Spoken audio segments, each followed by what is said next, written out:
guri adi aan leedahay iga kireysatay walaalkaa magaaladan jooga imaada barin بليز waxaan ka codsanaa lacagta iga ka baxdo waa $7,500 lacagteeda ii soo celi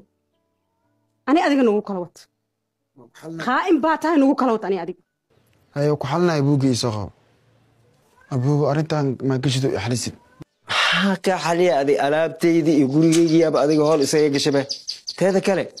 maana dhagax kalma u ka rabtaa buug ma ku sameyn rabtaa hadana dhagax karisma ugu cusub buugadan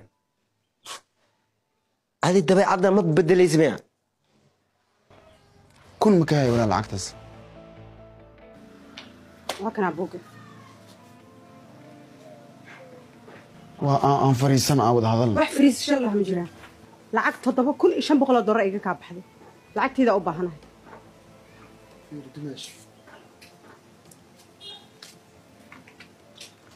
horta niyahow bilaasha u baxday ani maxkamad